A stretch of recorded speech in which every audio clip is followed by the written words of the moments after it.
Hey everyone, it's Dr. Ramani. Welcome back to this YouTube channel on narcissism, narcissistic relationships, and what these relationships do to us.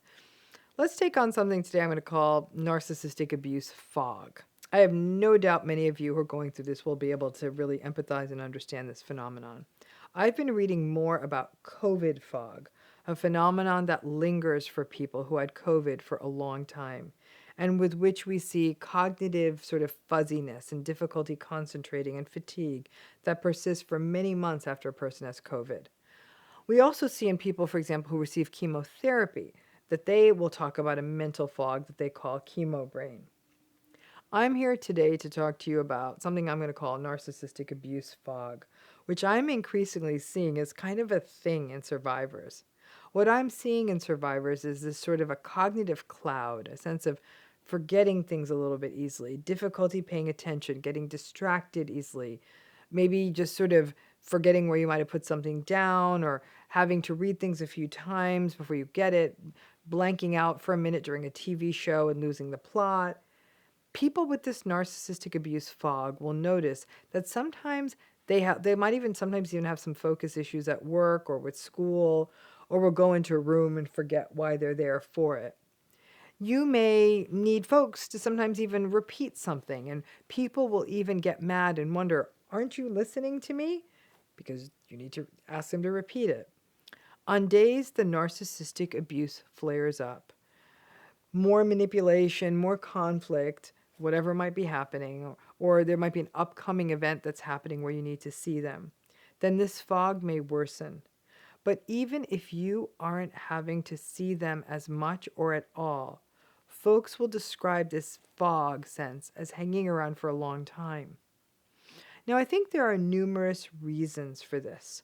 Foremost is the rumination, being in your head and thinking about something over and over means you aren't focusing on what is happening around you and you miss things.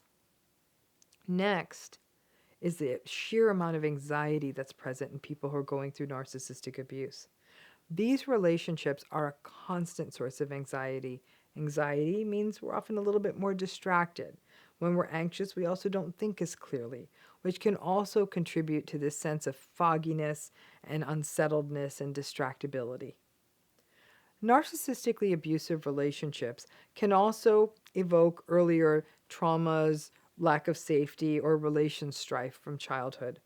At those times, we may see sort of a mild dissociation, that kind of someone almost needing to have to put their hand in front of your face and saying, hey, where are you?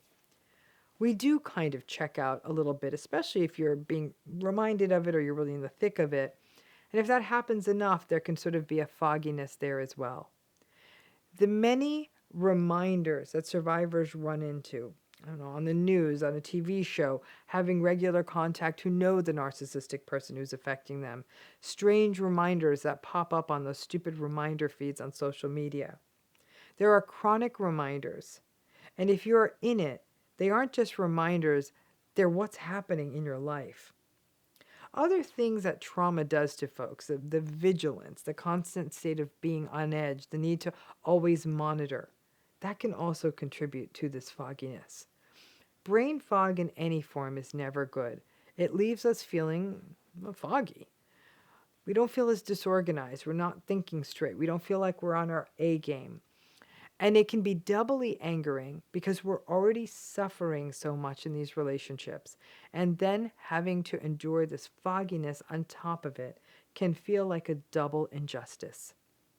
Survivors who are already prone to self-blame, self-criticism, and self-devaluation and self-gaslighting may also find themselves further criticizing themselves for feeling not as mentally sharp as usual.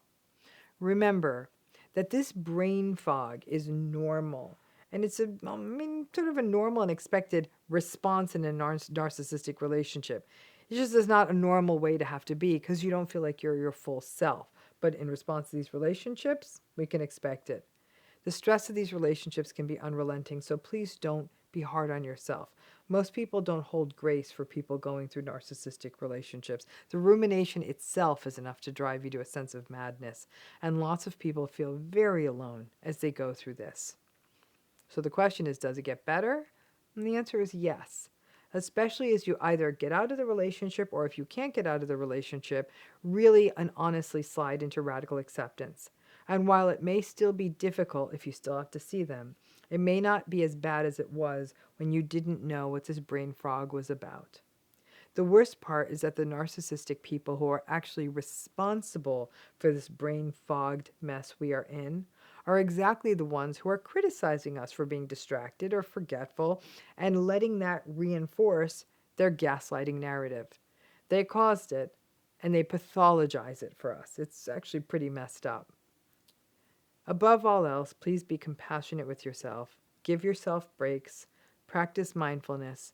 Get rest and recognize that the unrelenting and soul-sapping stress of narcissistic abuse pulls us out of ourselves, and that disconnection and stress take a toll. Odds are you're doing a lot better than you think, but that fogginess can mean that you really, really don't feel like you're at the top of your game. Thanks again.